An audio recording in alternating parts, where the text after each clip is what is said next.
George, how ready do you feel to start against a team like the Lions after really just the 2 half games in 4 months? Yeah, personally, I feel really good actually. I've worked extremely hard in the pre-season and when coming back and the rehabilitation period. So I feel I'm ready. I felt really good in that game last week in terms of my fitness and conditioning. So physically, had a couple of good contact areas that I felt pretty comfortable in. So yeah, I feel fine. Feel ready to go. Mass changes, mate. Is that necessary given the full losses in the trot? Look, we've had a number of injuries as well. It's tough losing 2 extremely good leaders in James Slipper and Higginbotham, but it is due to a number of the way the season is. We play many games, play many tough games, but also at the same time it gives opportunity for other players who've been working extremely hard and playing well when they do get the opportunity. Hamish obviously has come in for Jono because of an injury, but also there's been a lot of criticism about the lack of creativity in attack. Yep. It's a big responsibility to put on his young shoulders, also considering he's only played a few minutes each game off the bench. Oh mate, we have full confidence in Hamish. He's an extraordinary player and someone that we feel that has the ability to carry that responsibility. I guess it's been written that our attack hasn't been great, but everything's built on a good defence. And our defence last week, especially early period of our match, wasn't great. You defend well, you start to get the territory within the game, and then you put in opposition, and then you put in the opposition's half, and you're able to create things and hopefully put pressure on opposition. So we'll win the half in that second half. We'll win their territory for a fair amount of the game. We scored 2 tries. So it's about first defending well, and then the points will come. What has happened to the defence? Because obviously at the beginning of the season it was the foundation of that great start, but the last 3 games you've left more than 100 points. What's changed or what's fallen away? Oh look, I don't know.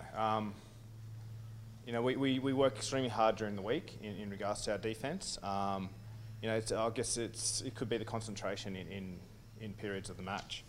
We have been working on for the past few weeks all areas of our defence, whether it be offset piece or in general play. It's about staying within those tackles when you are making those contact efforts. It's staying within those tackles. Can Hamish Stewart, does he have the talent to be a long-term fly half here at the Reds? Yeah, I think he does, yeah. He's an extremely talented player. He's got an array of skills, very, very good with his vision. Got a monstrous boot on him. I think he does. What were your first impressions of him when you saw him at the start of the season, in pre-season? I saw him last season. He was training with us at the back end of the year. I was very impressed with his ability to kick the ball. He's got an enormous boot. He's a person that doesn't hesitate when he gets into those contact area. You'll see him bobbing in and out of breakdowns trying to pilfer the ball. He may not be successful at times, but he's a guy that doesn't back off. Yeah.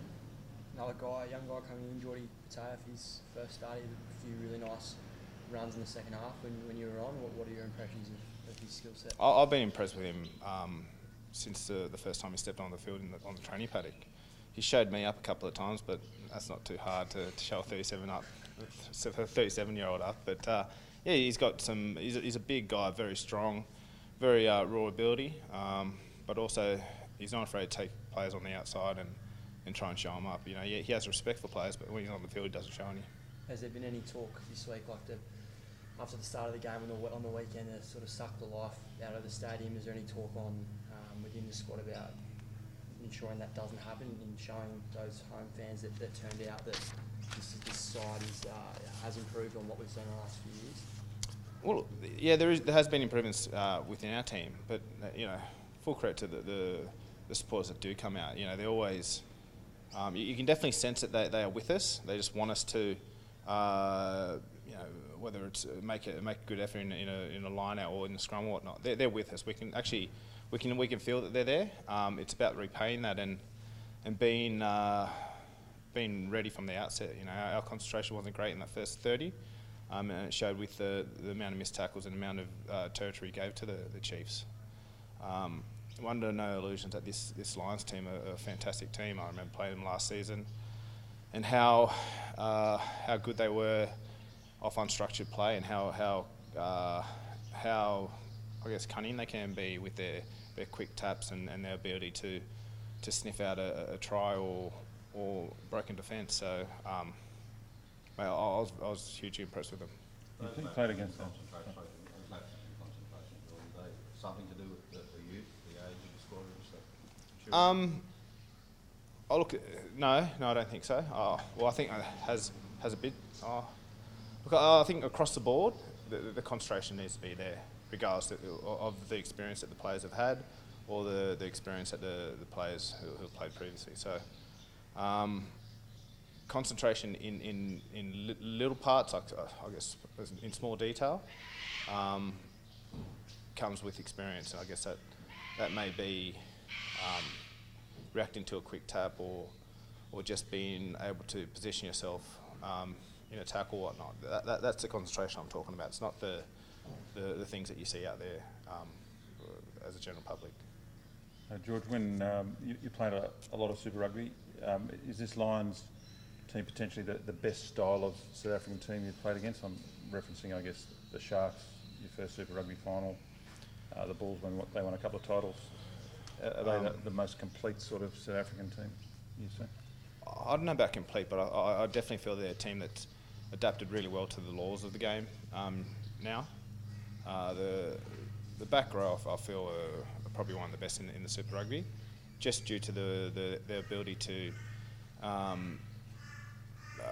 link with their backs, the ability to carry the ball into contact and not get dominated in that area. And also they've got a good engine on them in regards to they just continue to work and work throughout the match. So I'm under no illusion that I'm going to have to be at my best to play against this team, and so will our back row and also our forwards, because they do pride themselves on being a good set piece team, and they've got a very cagey mauling system. What's your situation, George, contractually? I'm with the Reds for this season. That's it, yeah. Have you thought beyond? Yeah, I have thought about beyond, but nothing's concrete, just because the injury that I've had is quite a serious one. So I've come back and I felt really good in the past 2 games, and I'll assess that in the next few. So you'll give it a Oh, look, look, I'm not. I'm not in a desperate position to sign a new contract with anyone. My situation is more getting back, playing well, and then I'll assess things after. I have thought about retirement, and you tend to do that when you sort of hit your 30s. It's a natural thing, but I want to see how I go now. George, with all your experience in the different competitions you've played in and different levels you've played at, what examples do you draw on to try and help this team get out of a bit of a rut that they're in, or help teach the young blokes to win close games or bounce back from poor showing one week? I think I'll come back to that concentration and being engaged in every moment.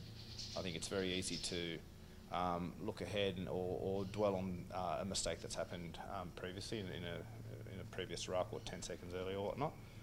It's keeping people focused and keeping them engaged in what's at hand and what's actually in front of them, and keeping them focused on what's needed from the team. You've had a good look at Thorny from the start of the season, when I guess you're looking from the outside in a little bit, being in rehab and whatever.